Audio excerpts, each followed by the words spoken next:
So there's a third debt management strategy that doesn't get talked about very often. And the formula is on my screen. It's very simple. It's taking your monthly payment and dividing it by your remaining balance. And your highest result is your highest priority.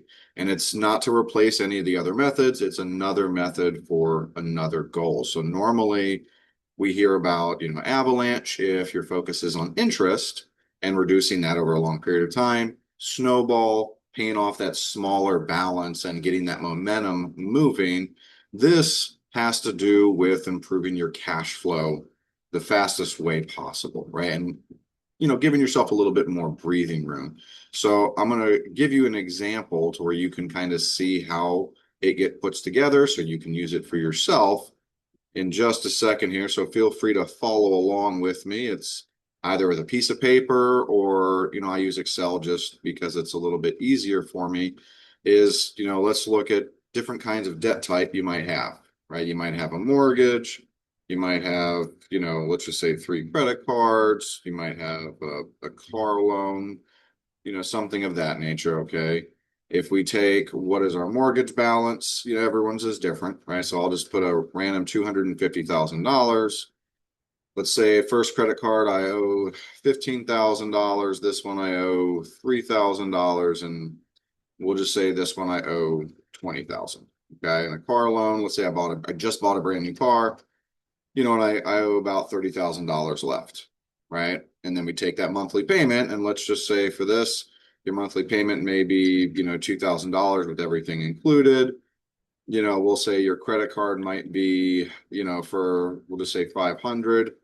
We'll say this one might be, we'll say $60 or so.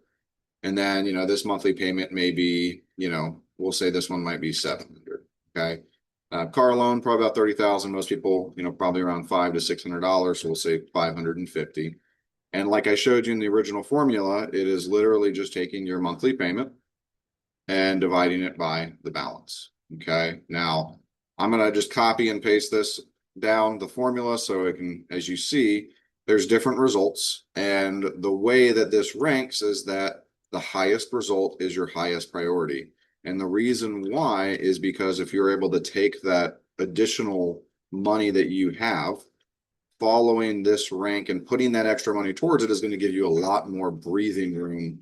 Because let's think about it. If the smallest balance is $3,000, but your goal is cash flow, and you're only really tied to $60 a month into that payment, is that really going to change your life? Is that going to give you more breathing room that you need?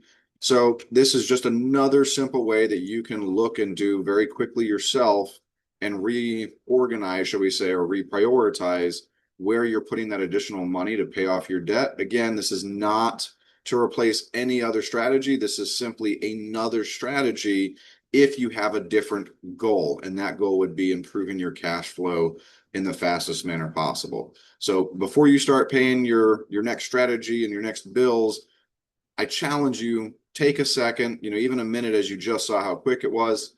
Try this yourself and really see, is that your goal to improve your cash flow? If you want to see more tips like this, consider subscribing. I'll be doing at least one a week. I appreciate you joining me today, and hopefully you learned something.